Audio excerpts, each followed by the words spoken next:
A nossa aula de hoje será sobre arritmias cardíacas. A arritmia é um distúrbio do ritmo normal do batimento cardíaco.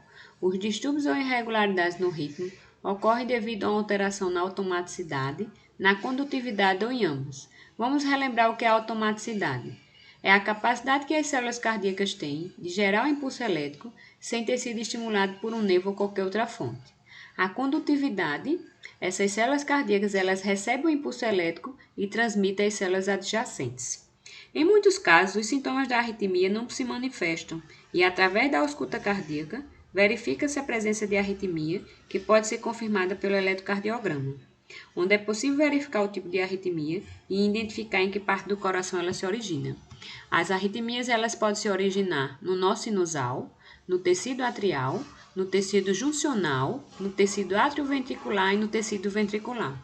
Conforme seu local de origem, elas vão se classificar.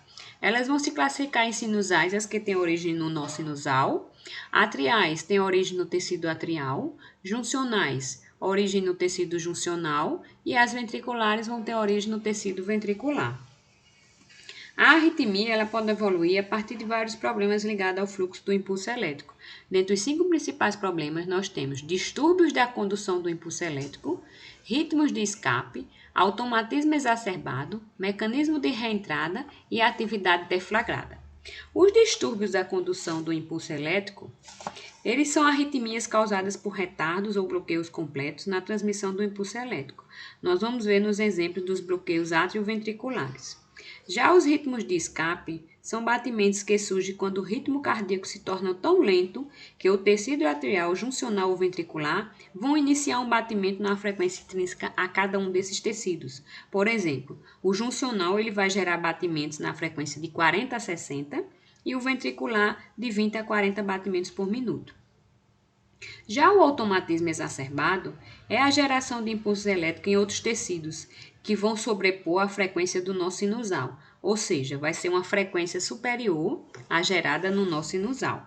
As arritmias resultantes desse automatismo exacerbado são as contrações atriais prematuras, ventriculares prematuras, o flíter atrial, fibrilação atrial, ataque cardíaco juncional ventricular e a fibrilação ventricular. O mecanismo de reentrada é uma espécie de curto-circuito que ocorre com o impulso elétrico, em que ele vai retornar sobre si mesmo de forma circular. E isso vai ocorrer quando o impulso elétrico original ele fica muito lento, ou quando ocorre um bloqueio durante sua transmissão.